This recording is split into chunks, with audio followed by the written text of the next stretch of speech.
Hello. Good evening, everybody. Welcome back. You are at Florentine A for a breaking ground session. Next we have is Operation Escalation, how commodity programs are evolving and getting into advanced threat. We have our speaker, Israel Barak. Please put your hands together and welcome our speaker. Thank you. Barak. Good afternoon, guys. My name is Israel. It kind of gives away my country of origin. I come from Boston, and when I landed here in Vegas, I got out of the airplane. I felt the nice breeze outside. It kind of gave me a good feel of home. So it's great to be here. Today we're going to talk a little bit about processes in which we see commodity malware or low-level threats that we are usually used to thinking of as untargeted convert very fast, actually, to highly targeted operations.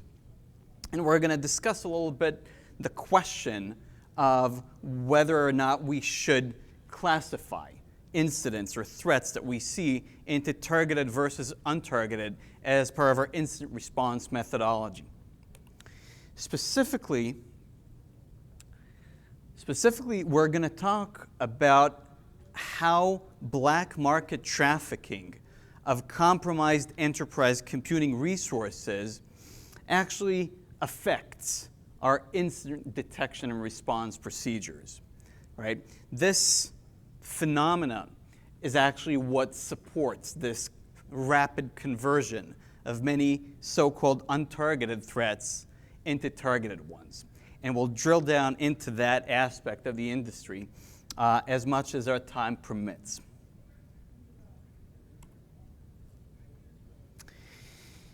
So generally, when a new incident is detected, traditionally, before we were used to using the term targeted, typically, security executives, the CISO or the SOC manager, would try to estimate what the impact of the incident is on availability of services, on data, organizational data, and based on this, try to gauge the importance of the response to that incident. Now, at some point, generally, pretty much every piece of malware in the market, including click fraud and adware, kind of converted into something that is a full-blown remote access tool. And so the general question of what is the potential impact of the piece of malware that we're seeing here on the availability of services or potential data loss in the organization, the answer was, well, there's definitely a potential, right? The tool is capable of doing that. But that answer was not something that organizations could manage their prioritization processes with. And so people kind of tended to adopt the term targeted, right? And the question became, is this a targeted threat or an untargeted threat that we're seeing here?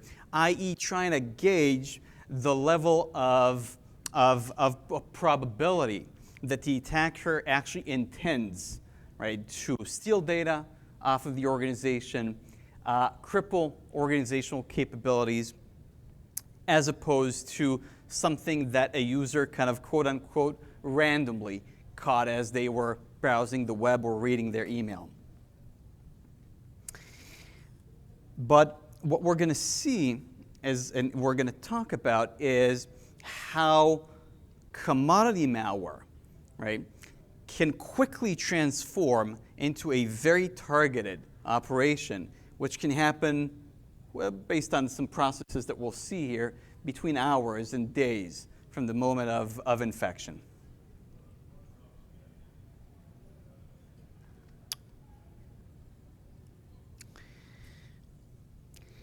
To address this topic, we would first talk about the black market machine trading industry. And we'll drill down into that and get a good feel for what a black market for machine trading is, how it works, the exact methods of operation, and what the targeted attacker can find in one of those platforms. We'll look at the processes for evaluation. How do sellers evaluate machines? And as a result of that, what would be the characteristics of what they would do when they offer machines for sale? We would see what kind of tool sets these sort of marketplaces offer the sellers and buyers as they transact. And we'll talk about some of the tools, techniques, and practices that are common to this triangle of sellers, marketplaces, and buyers, right, as they transact. We'll review a specific case, a specific threat that we've analyzed from the attacked organization's perspective, in which the commodity malware's operator actually offered it for sale and went through the process of being sold to a targeted actor. And we'll see how that looks from the attacked organization's perspective.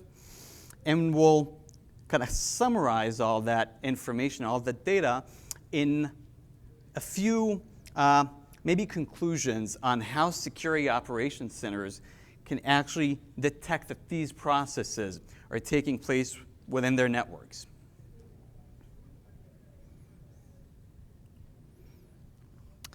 A few words about my background. I originally started my career with cybersecurity in the Israeli Defense Forces. I headed the Israeli Defense Forces Red Team. I then went on to found a cybersecurity consulting group, which was kind of gave me a much more interesting perspective about both nation-state type threats and organized cybercrime groups. We incorporated that into Citigroup at a later stage, and I'm currently the Chief Information Security Officer of Cybereason. Let me, before we kind of progress, let me direct the question to you guys. Have you guys had a chance, any of you guys, to buy or sell compromised servers or endpoints online? Anyone? Let's go with buy. You know, it's the more, it's the less problematic position to be in. So no. Okay. So I'll devote a substantial amount of our conversation here to understand exactly how these marketplaces work and what you would see both as a buyer and as a seller when you transact with these marketplaces. One of, in my perspective, one of the most interesting marketplaces for the trading of compromised servers and endpoints today is called ecstatic. Have you heard the term, the word, the name?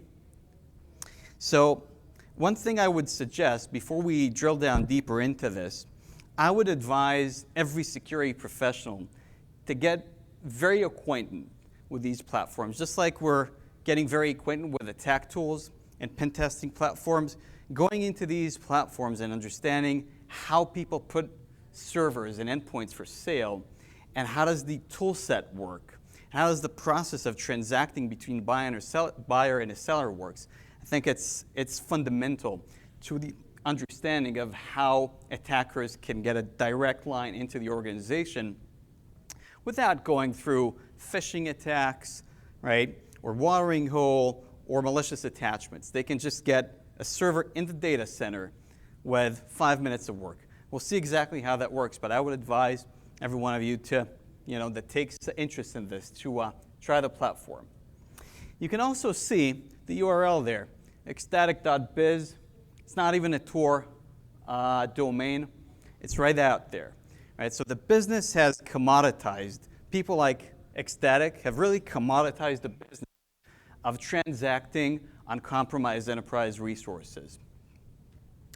And we'll see exactly how much they've commoditized this market as we go in. So one note here before we go in, some terminology.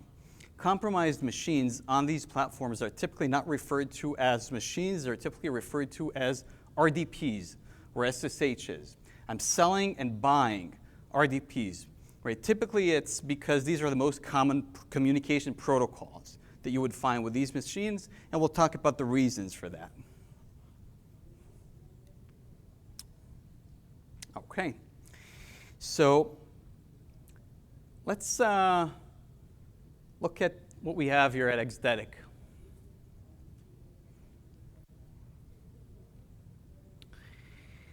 I don't know how well you can see, especially in the back lines there, but there's a legal notice here at the bottom. Can you see it? Right here. Resolution is not so great, but let me read it for you. It says, warning, if you're a company representative and want to check, you can really kind of hear the thick Russian accent there, and want to check your firm IPs for existence in our database, send email to provide your firm IP, etc., etc. So what the guys say basically, if you want to check if you're part of our database, just send us an email. What do you think, by the way, would happen if you sent them an email? Sorry? Of course you're part of the database, right? There are 15,000 US machines on that platform every day of the week. Of course you're in their database, by the way. But what else would happen? So let me tell you something. And I think it's something interesting, and you kind of get to learn this as you work with those guys. There's such a thing as honor between thieves, right? If they say something, they mean it, right? If they say that they're going to get you off their data set or off their database, they are going to get you off their database. But that doesn't mean that a second after you don't appear on one of their 12 other databases that appear under a different name and not Exdetic. That actually is exactly what's happening, right? So they will take you off, and they have this sort of creative interpretation of the legal reality of what would make them not be liable for these transactions. Anyway, just an anecdote. Let's try to register an account. Well, it says here, a warning to get the access in the shop. After registration, need to load $500, and only after this you'd be able to use the site. Whatever.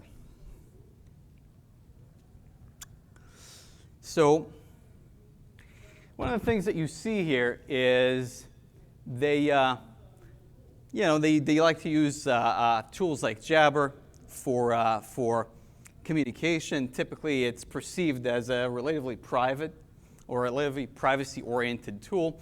And here on the bottom, there's a reference part, right? As part of the registration process, the question is, how did you find us? Who recommends? It's kind of a remnant of the old days of compromised resource trading. In actuality, there are so many people involved in this operation, it doesn't take any effort, right, to find someone that fits this profile of someone who recommends you. It's pretty easily you can go in. And so we're in. So one of the things that we can do here is we can scroll through a list of compromised machines here and kind of pick and choose what we want to buy. On an average day worldwide, you'd find between 30 and 40,000 machines on this platform, on Exdetic. Similar number you'd find on platforms like UAS, like Black Cash. So a couple of hundred machines. They're pretty unique, by the way, and they don't interchange, right? They don't contain the same machines on multiple platforms. They're pretty synchronized. So a few 100,000 machines worldwide. On something like this, between 30 and 40,000 a day. But before obviously you can search for the platform of choice based on the type of provider that you're looking to gain access into, region, et cetera, et cetera. But maybe before we kind of sink our teeth into this, into the actual meat that we have here, that's the tool set that they offer and the actual machines that are for sale, let's look at a few words of wisdom for this, from this marketplace operator. And the idea, again, is to figure out, understand the state of mind, understand the TTPs, the methods of operation. That will help us at the end to figure out how we can detect these processes happening in an enterprise environment. So let's look at a few words of wisdom. Code of conduct, right? There is such a thing even with a black market like this. Essentially, what you see here is a set of simple rules, but I think they basically define here the value proposition of why would you buy RDPs and why specifically would you buy RDPs from Ecstatic. I think it's interesting to see that last line here, just as an anecdote of stolen info from RDPs. Yes, many RDPs have a lot useful info about people and companies and can be sold at black markets at a big price. Again, a thick Russian accent there. You can kind of imagine the writer there. But that's the first part, right? A value proposition.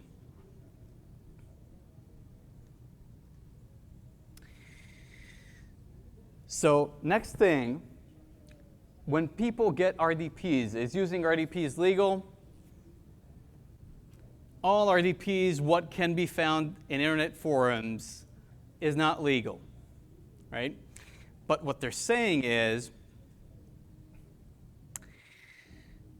they give you this sort of tips, right? And they say, you must be careful with an RDP. Using main rules is, if possible, patch RDP. We'll look at those tools in a moment. These marketplaces, and Ecstatic specifically, offer a specific set of value-added, independently built tools to increase the value of transacting through them.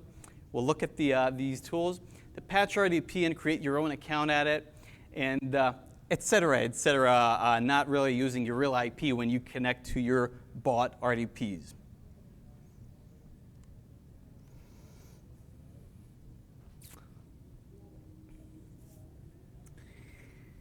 Another set of interesting words of wisdom here, basically saying we're not the owners of those RDPs. We don't know where they came from and who they are, right? And you'll see these translate into the search processes, right? When you search for specific targets, you don't necessarily search by name of the organization because they don't want to be perceived as knowing who this asset originally belonged to, right?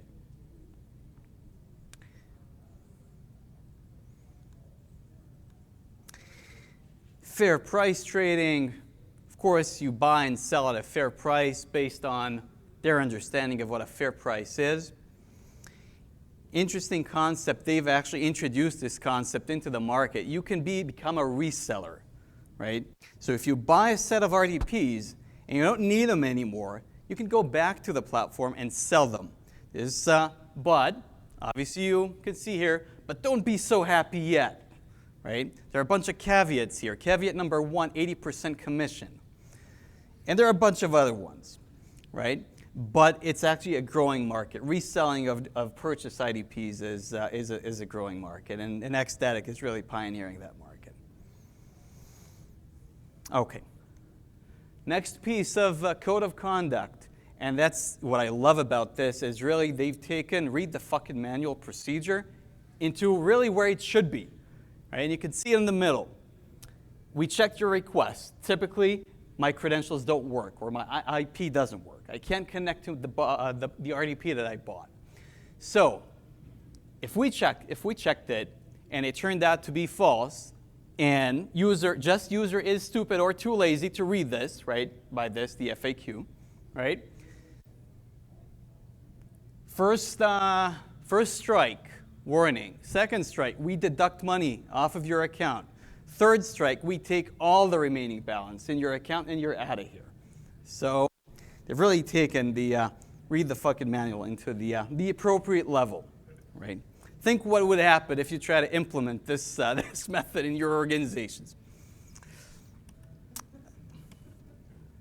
Okay, last piece of the code of conduct, and that kind of gives us an idea on what you actually buy from the platform. What you actually buy is an IP address, a port number, a username, and a password. So that's what you buy. The seller is really responsible to set up whatever is required in the background for you as a buyer to connect to an RDP based on these connection parameters and be able to connect to your bot machines. And we'll talk about the implication of this as we model our detection strategy. Right? Because now that we've seen this, we can assume a lot on how the command and control infrastructure would look like, whether it's going to be tasking based or it's going to be a heavyweight protocol. And we'll talk about this a little later on in more details. Okay. Let's talk a little bit about the tool sets that a platform like Ecstatic, by the way, the different platforms are pretty similar in the type of tools that they typically offer.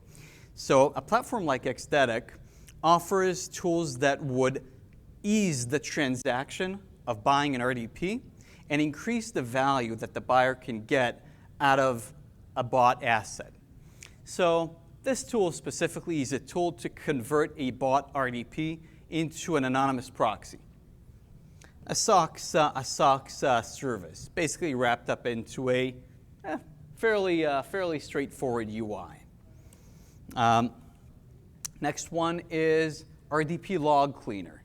So if you bought an RDP, you want to make sure that you cover your tracks after each session, then you get this nice tool here. But really the more interesting stuff are the next two tools. This tool actually helps you evaluate if the server or endpoint that you're about to buy was blacklisted by someone. Right? So you wouldn't want to buy an RDP that you wouldn't be able to use. And so they run it through fraud detection mechanism to see if anyone had actually blacklisted that IP, whether it is for spam or financial fraud or credit card related fraud or anything else. So obviously it's a paid service. Right? You pay per transaction. In this case, not a big deal, 25 cents. Another tool they offer is to make the most out of endpoint RDPs.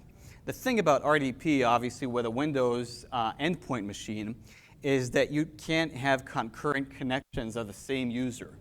Right? So when you look at two users trying to log in as administrator, they would kick each other out. And so the question is, how do I buy an RDP into a Windows 10 machine? And when I connect as the administrator that I am, after all, I bought it, I don't connect the legitimate administrator, so they would notice that someone else is using that machine. And when they connect, they don't kick me out. And so these guys at Ecstatic, they built a patch for RDP. That's for the sellers typically to install. What it does, it basically patches the RDP service. So multiple connections of the same user can exist on that machine.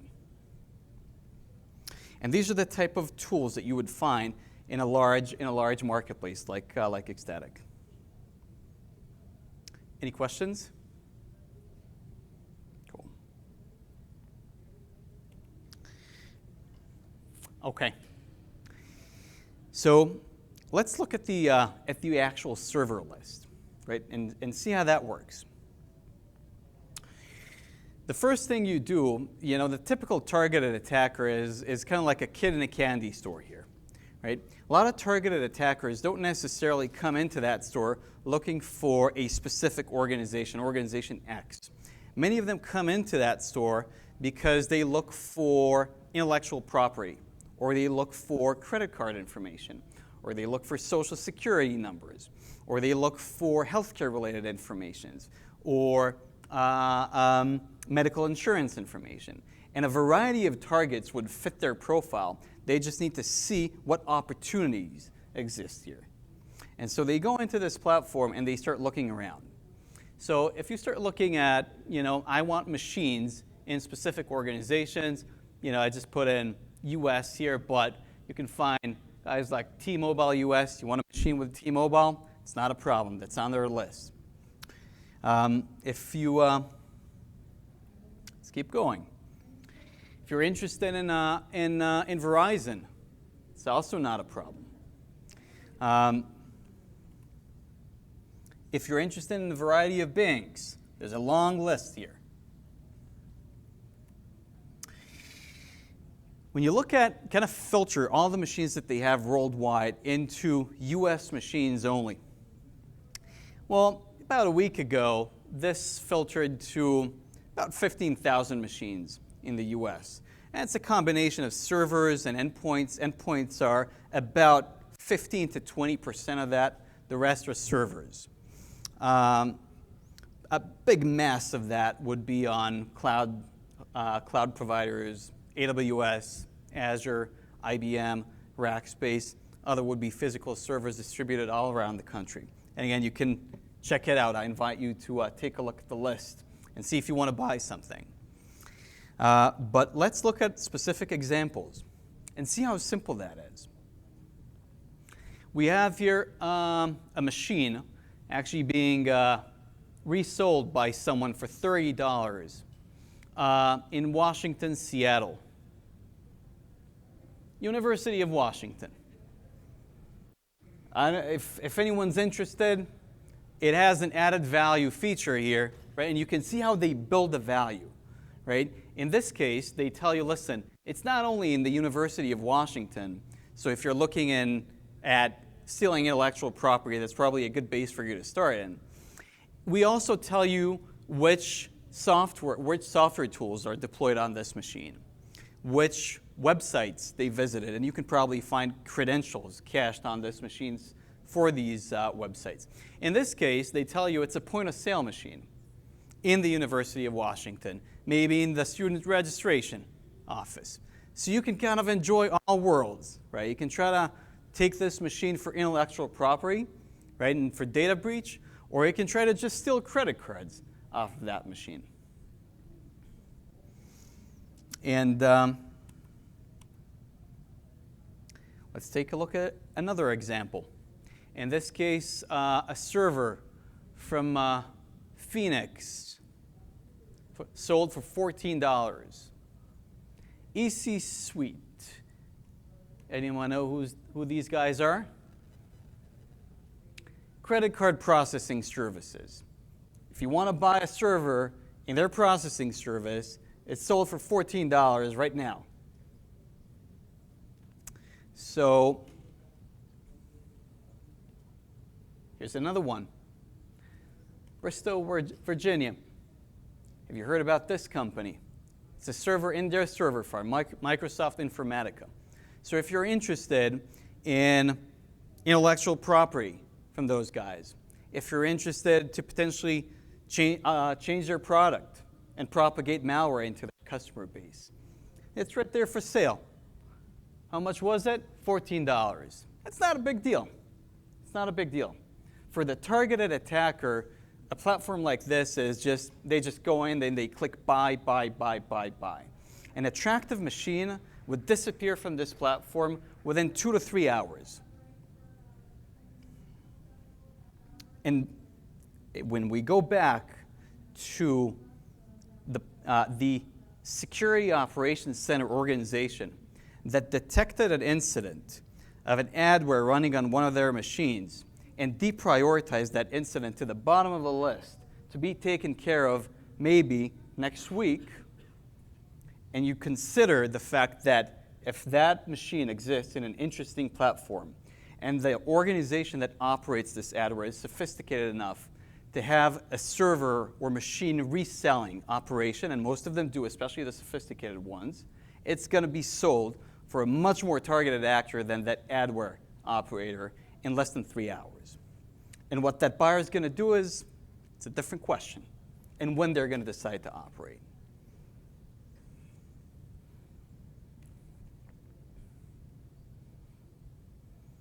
Oregon, $13. Intel Corporation. Anyone interested in some of their intellectual property? Maybe modifying some of their security software? Why fish someone, right? When you can just buy 2008 R2 server in their data center in Oregon for $13. It's not even worth the minute you spend thinking about it. You just buy it.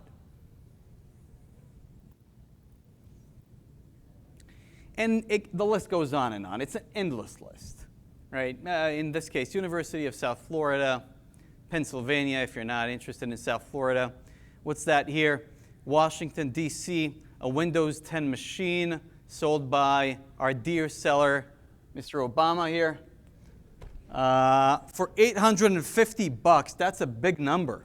That is a big number for a machine. This guy has a reason to believe this machine is extremely valuable. This platform is a very powerful social network. You can communicate directly with the sellers. You can book servers, reserve servers from sellers. You can have the first right of purchase from a specific seller if you believe that this guy is providing quality content, right, or quality access. So a person, or Mr. Obama here, would not price a machine, would not overprice a machine if they want to continue to be in that business. Again, it's the honor between thieves type thing. So Washington, D.C., an interesting machine, Windows 10, being serviced in this case by Comcast Business. Anyone said maybe a machine at the DNC? Good question. Maybe it's actually on the Trump side of the business.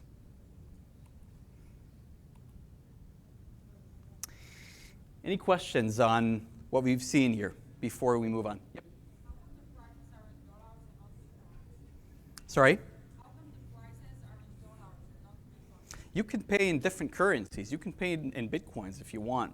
But the thing is, when you charge your account, everything gets converted to dollars. Whichever currency you pay, it gets converted to dollars in your wallet. And then you use whatever you have in your wallet to buy those resources. What was the question? The question was, why is the currency here dollars and not stuff like Bitcoin?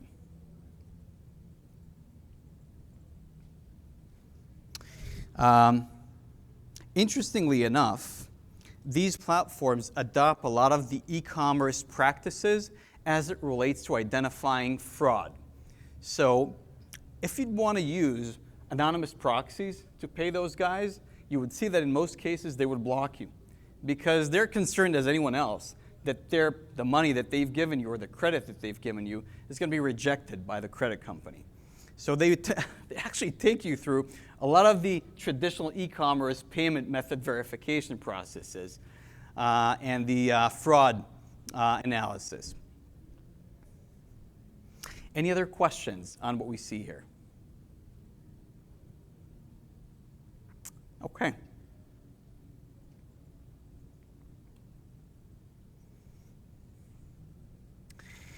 So a few statistics, right? Just to get a feel for what the numbers are. And you've already got a sense for what the numbers are. But let's talk about what aspects of the resource that's being sold impact the price. That would impact the actions that we would see the sellers doing as they prepare a machine for sale because they want to up the value as much as possible. So the most basic features that would up the price by approximately 50% on the commodity price, which is $5 to $10 per machine. Admin privileges, that saves a little time. Public IP, that means I can use that machine for setting up proxies, VPN gateways. I don't have to use specialized tunnels or C2 channels to get to it. I can use it from anywhere in the world. And network bandwidth. It has to be a significant amount of network bandwidth to actually impact that price. Next level, which would add between 50% and 1,000% to the sales price, is the type of software that's installed on the machine and the applications, or typically websites, that it accessed. Actually suggesting the type of usage, right? If it's point of sale, there's something I can grab off of it. If I see access to multiple banking applications, there's something I can grab off of it, right? So these have a nice impact on the price. The jackpot, just like we've seen with our friend there, Mr. Obama, is enterprise affiliation. That would have a massive impact on the sales price.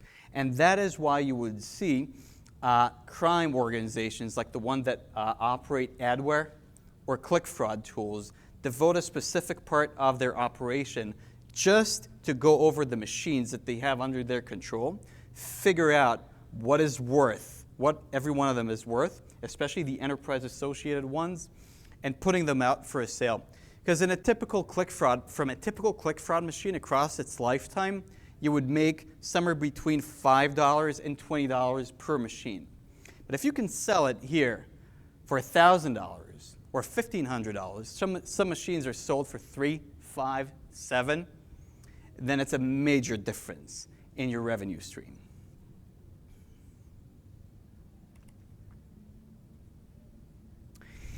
So just kind of a last anecdote on the data that we've seen off of this platform. The top 5 states in the country that host compromised machines for sale. I'll give you the first 4, and I'll be happy to take guesses for the 5th. Number 1 is the state of California. 21% of the US-based machines offered for sale are actually based in California. New Jersey continues the list, New York, and Texas. Who would you say is the 5th state? Nevada. Sorry? Nevada. Nope. Nope. Nope. It's going to be amazing. I found it amazing. No.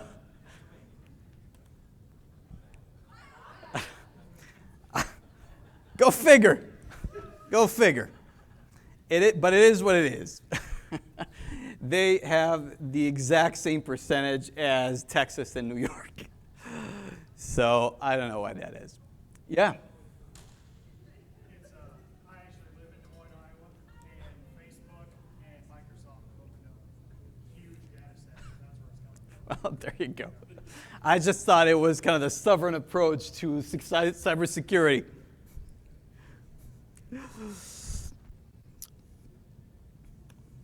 Okay.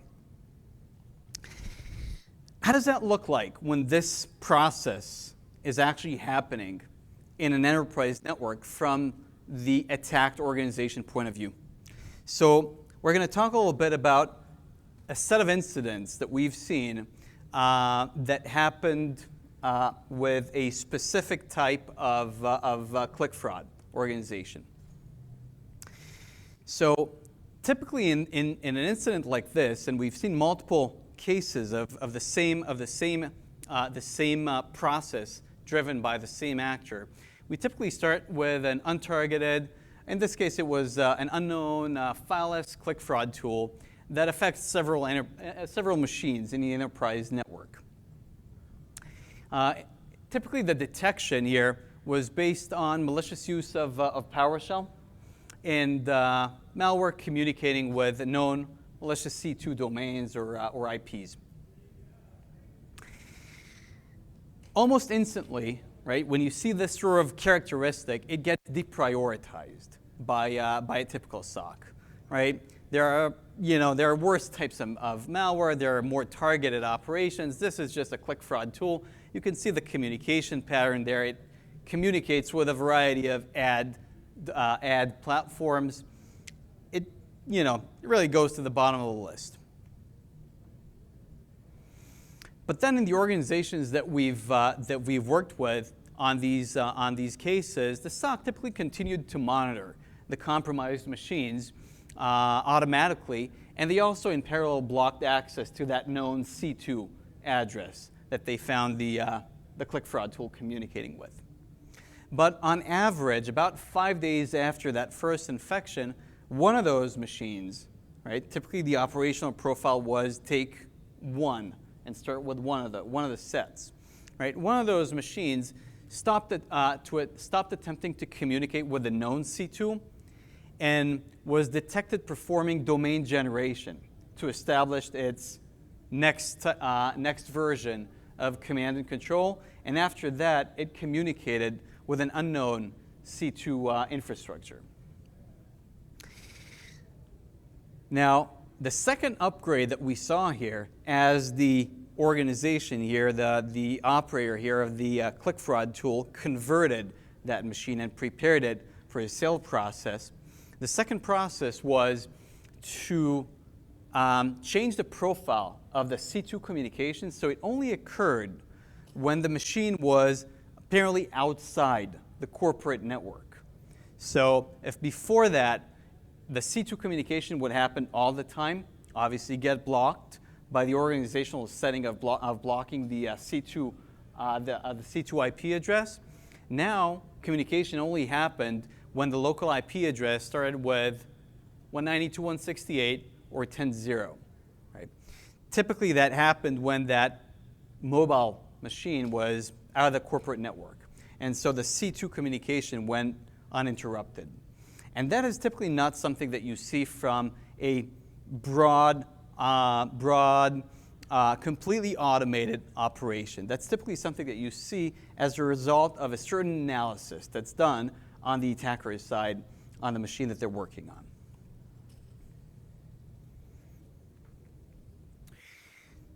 Next stage would typically happen within the next 24 hours, during which the C2 communication profile started including downloading and uploading significantly more data from the compromised endpoint tool, and included escalated privileges to local system. If beforehand the click fraud tool didn't require those privileges, in this part of the operation, the tool escalated its privileges to local system. So if before we saw a communication profile that kind of matched the average click fraud in terms of web traffic, regular web traffic of hitting web pages and clicking buttons or links, afterwards we saw very significant bursts in the communication profile. And that could indicate, obviously, downloading of additional modules onto that endpoint, a heavier protocol than just a simple tasking protocol, or exfiltration of broader system information from the client side towards the attacker.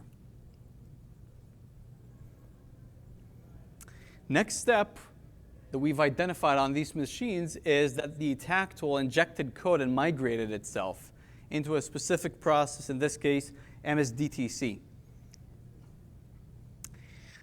We see here an example of one of these processes, after being migrated into, communicates with the new command and control infrastructure that was established by the DGA. One of the reasons, by the way, to migrate into a process like this is dumping credentials. Under certain platforms, you need to operate in the context of a built-in system service to be able to extract credentials out of that machine. That's, in many cases, the reason to migrate into a process like this.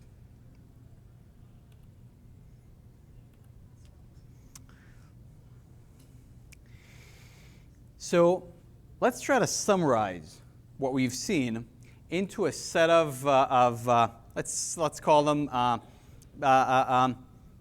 rules or characteristics of how a seller marketplace buyer relationship would look like, right? And see how we can derive detection mechanisms based on that.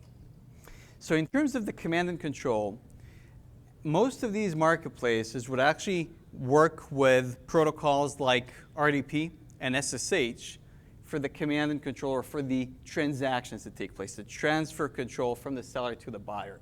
They're continuous. You typically don't risk losing access. They're very reliable. They're auto-verifiable, which is extremely important because the marketplace wants to make sure that the command and control channel works well before they transfer the ownership to the buyer, so the buyer would not go back to the marketplace and say, well, that doesn't work.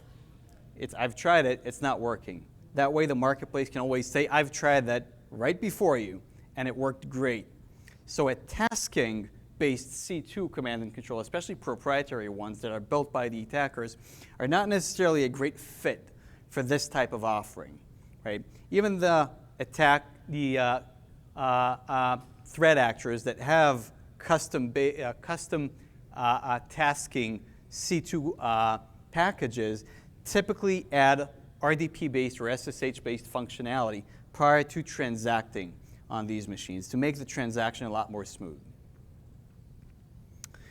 Obviously, once the buyer goes in, the C2 communication profile changes to whatever the buyer wants it to be, unless they resell, and then it goes back. Privilege escalation.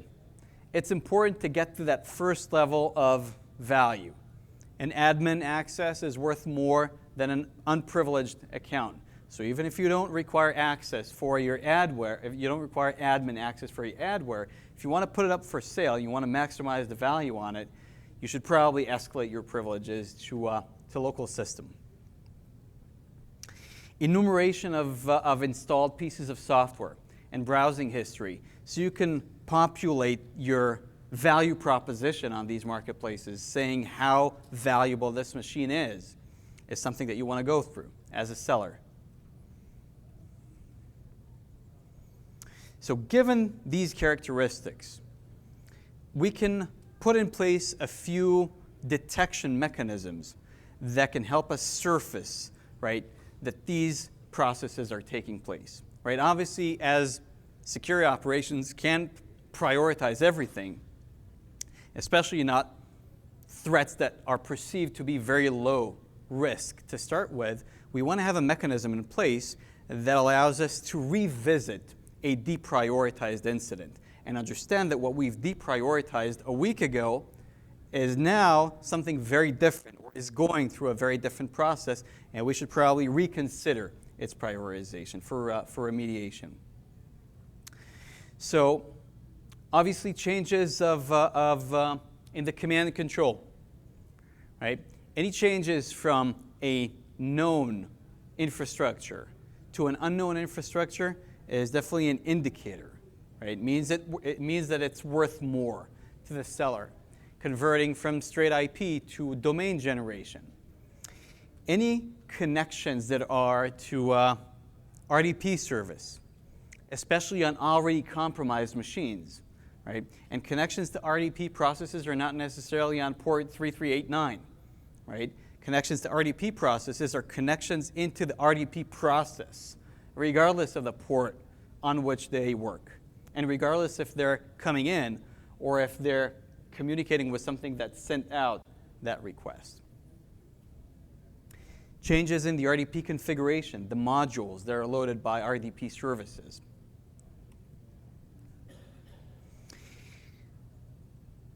Changes in privileges, we talked about it. In identifying enumeration processes of browser history and installed pieces of software, right? As an indicator, again, on machines that we've already seen a malicious process running on. So we know that they have the potential of going through this process, and we now want to identify these indicators that would tell us that something is potentially going on. And something that was a little bit interesting kind of to us is we imagined that when a seller prepares a machine for sale, they would stop the thing that their use of that machine. So if they were using it for click fraud, they would stop that click fraud prior to transacting. Apparently, it's almost never the case. The seller continues their operation, and in many cases, buyers buy the asset when the previous operation is actually still in process. So the assumption of we're going to see a cessation of the previous behavior prior to that transaction is actually not a very good indicator. Any questions?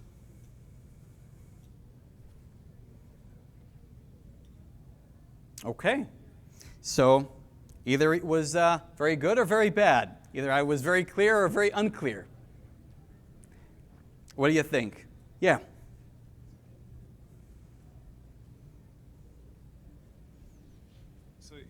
So you focused on Windows, obviously, but what about Macs? Is there a Mac marketplace, or how is that specific a platform marketed and sold? Yeah. So the Mac marketplaces are actually a lot less common than the Windows marketplaces.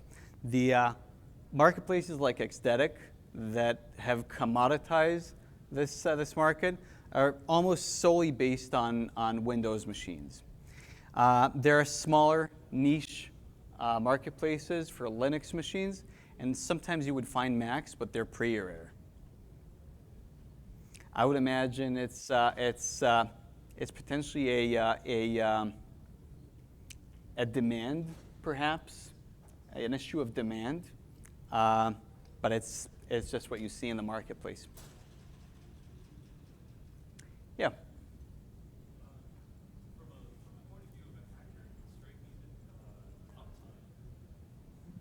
From the point of view of a hacker, it strikes me that uptime would be an important aspect of a machine, especially given you can pivot or hide behind it. I didn't notice that on there. I may not have seen it, but I was wondering if that was a metric that was readily available. Yep. So if you want, we can take a look at it afterwards on my machine, but on every listing on the marketplace has an indication of an uptime. Right, so you can get a clear understanding of how available this machine is. Yep. So with the rise in the use of mobile technology, do you see a lot of, is there a black market for mobile? Is there one of, Android versus iPhone? So I think what we're seeing right now is first and foremost a strong transition into the endpoint. So traditionally, these marketplaces would focus on servers.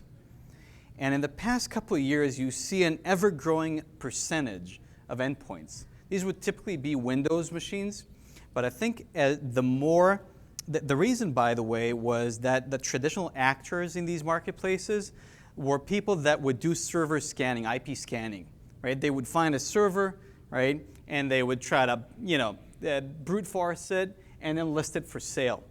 And then new players came into this market, which are the commodity malware players, right? The adware players, the click fraud players, and their assets are mostly endpoints. But they've seen that they can transact on these endpoints and make, and monetize them significantly more than they do with regular click fraud. And that's why you see an increasing percentage of endpoints. I think given this situation, and the more we see these types of commodity malware going into mobile, the more mobile endpoints we'll see in these platforms. Sure. Any other questions? Israel, we are out of time, so Cool. we have to stop it here. So, Thank you.